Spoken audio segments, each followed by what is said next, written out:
Rui Leão Martinho, juro da Comissão Europeia, como ouvimos, será entre 5,5% e 6%, do FMI entre 3,5% e 4%.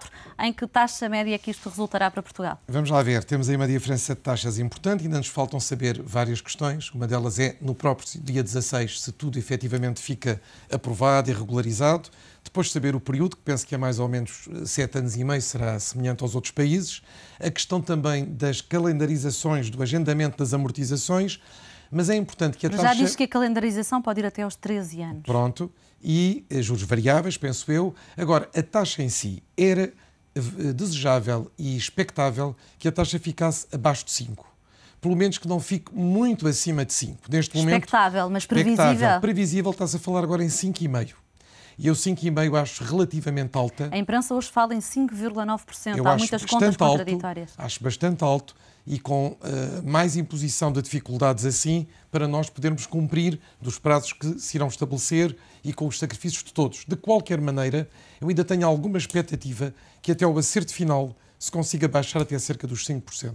E em termos de custos totais deste empréstimo, eu sei que ainda é prematuro fazer estas contas, mas têm sido avançados números muito diferentes. Grandes. Ontem Jerónimo de Sousa falava em 30 mil milhões de euros, hoje alguma imprensa menciona cerca de 4 mil milhões, pouco mais de 4 mil milhões. É possível quantificar já, afinal, em quanto vão custar estes 78 mil milhões? Vamos lá ver. Eu penso que é melhor quantificarmos quando soubermos todo o quadro do empréstimo. Como é, quanto é, por que prazo, com que tipo de juros, etc. Mas, de qualquer maneira, sabemos sempre que é muito.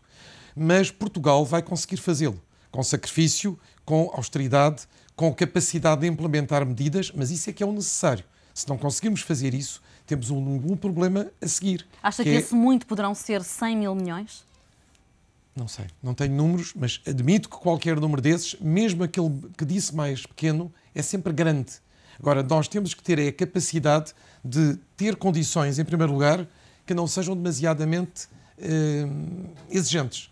Porque, para além do programa que está no memorando, ter agora taxas muito agravosas, muito agravadas para Portugal, sobretudo nos primeiros anos, é muito complicado. Mesmo que se confirme este juro de 5%, que na sua opinião já não era muito mau, o que foi acordado inicialmente para a Grécia foi um juro de 4,5% para os primeiros 3 anos, 5,5% para os seguintes. Estaríamos a ser mais penalizados do que a Grécia. Neste momento, penso que esse exemplo da Grécia e até também o andamento na Irlanda, que por um lado pode ter ajudado na questão das medidas em geral que foram negociadas com as 3 entidades, neste caso do juro, pode-nos penalizar. E isso é pena. Ainda está em vista a reformulação do Fundo de Estabilização Financeira. Será que Portugal pode beneficiar dessa reformulação no sentido de ver os juros baixarem, como a Comissão já admite fazer à Grécia e à Irlanda? Penso que sim. E penso que se conseguirmos implementar desde o início as medidas, cumpri-las e que em cada 3 meses seja verificado que estamos exatamente a cumprir as metas, será possível sempre renegociar uma baixa de taxas para Portugal. A Finlândia continua a adiar esta votação no Parlamento sobre se ajuda ou não ajuda no Portugal. Final não teremos grande problema. Já houve alguns sinais de haver consenso, entretanto continua a não haver, estamos neste impasse.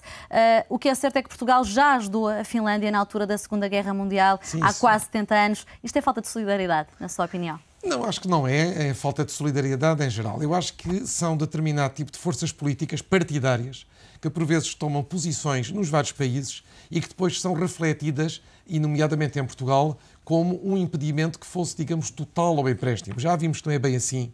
E, portanto, eu penso que há ali uma tentativa de concertação das entidades da Finlândia com as entidades europeias para não impedir esta ajuda a Portugal. Mas basta um veto no Eurogrupo para Portugal não ter ajuda? Mas não espero isso. Eu estou otimista e penso que não. Penso que dia 16 as coisas serão acordadas. Acha que os restantes 16 membros do Eurogrupo vão pressionar este mais dissonante para que ajudem Portugal? Penso que sim.